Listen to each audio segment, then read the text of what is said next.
what's the secret of coping?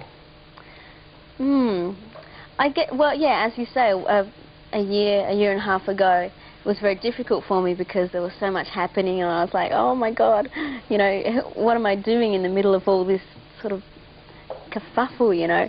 So now, I mean, I'm the ripe old age of 21. I know, she's a seasoned performer in television. Yeah, and I'm at an age where I'm growing up anyway, and I'm learning more about myself, about how I fit into the world and what I think of it. So, you know, I'm becoming more at ease with myself and what I do, which makes life easier. It's just learning to keep serene. Yeah, learning to cope with any problems and obstacles that I come across. And sure, there's lots of them in what I do.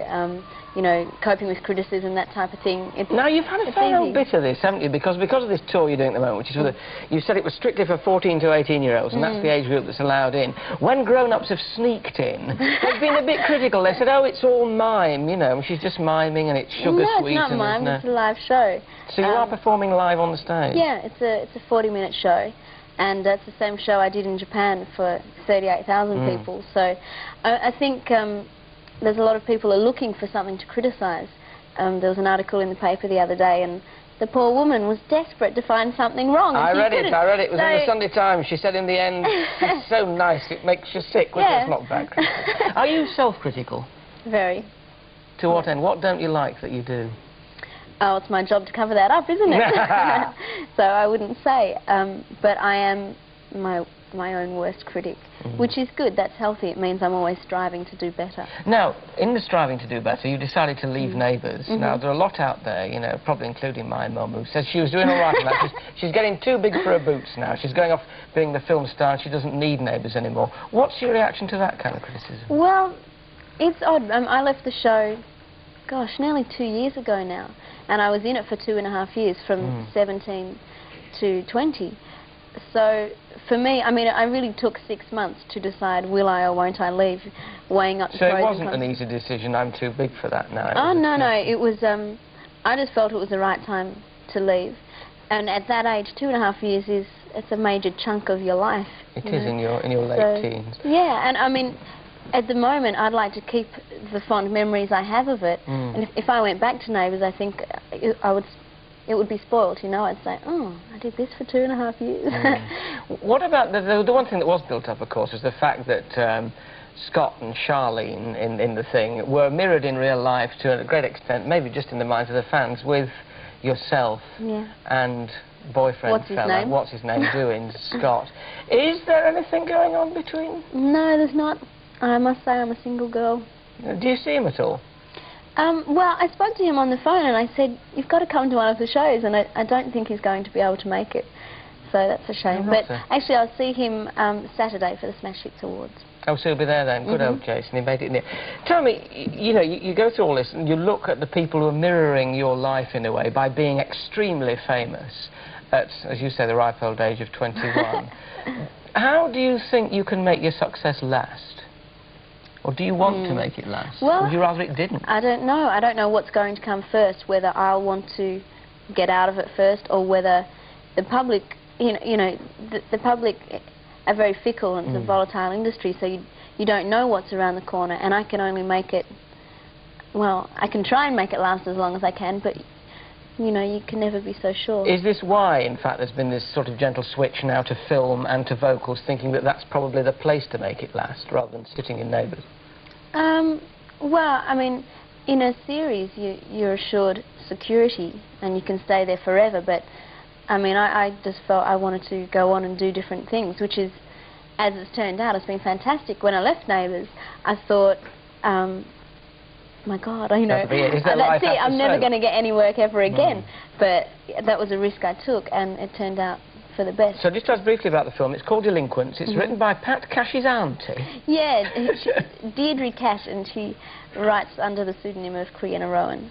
And, you would if your name was Deirdre Cash. Oh, sorry.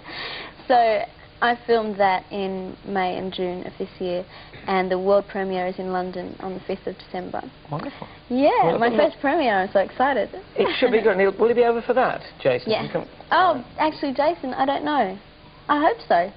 We'll hope with it. Look, I can't hog you all the time. Jason, for goodness sake, if you're listening out there, come and see her because she's lonely. She said, I can't hog you myself. We've got, I mean, not surprisingly, we've been inundated with people, of course, begging to ask questions. I mean, who could ask them for them?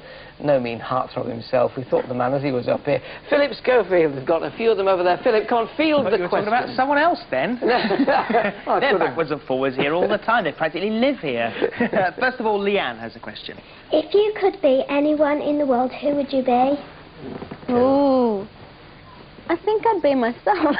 There's a lot of things I don't like about myself, but, you know, everyone's individual and you've got to try and be happy with yourself. So, yeah.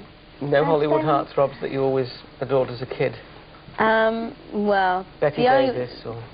I guess I could have been Katharine Hepburn or someone like that. Magic, I'll try and play the Humphrey Bogart to you. We've got another one, Philip. Yeah, it's Emma. African Queen. When did you start acting and singing, and why? It's all right for you. You've done it a lot before, you see. No, that's a good question. Why? Because I enjoyed it. And I used to sing, well, sing and act all the time as a kid. You know, singing into hairbrushes and things like that and pretending I was a pop star. But I started working, acting. I did my first acting role when I was 10. And when I was 16, I did some more. So from then on, I was more or less in work. It's a Shirley Temple story, really, isn't it? I mean, you were very, very young. You'd missed out, really, on all that normal sort of family life. Oh, no, not at all. When I was 10, I just did a couple of shows, and that was that. So I went through all of high school as a normal a normal youth. Philip, more. So I'm taking far too much time. Eh? Odette is here. Have you got any future plans for making any more films after the delinquent? That's it's hard to say, isn't it? Every now and then I trip over it too. Definitely, I will do a movie next year. I don't know what yet. It could possibly be in America, which will be interesting. And films are fantastic because everyone you do is completely different. You're working, it's a different character, a different cast, different crew, different place. So I'd love to do as many films as I can. Do you find film acting more demanding than TV acting? Did it put different pressures? It depends. They're both very demanding, but in different ways. A series is constant pressure. You know, you've got to be there every day. You've got to know your lines, and it's really the same old thing. Whereas a film, it's a concentrated effort. You have 2 or 3 months where you have to work as hard as you can. And well, it's better because you know after that time you can stop dead for a while. That's right, you can rest for a bit, you're not on the treadmill. We've got time for one more really brief one, Philip. I'll tell you what, we'll actually go down here if that's okay. We'll just pop down here. And Sian, where's Real Sian? quickie. Can you make it a quickie, Sian? Here you go. What's your favourite subject at school? Oh, art, definitely. Art and graphics. She does a very Forget maths and that very kind good of heart on a T-shirt, I can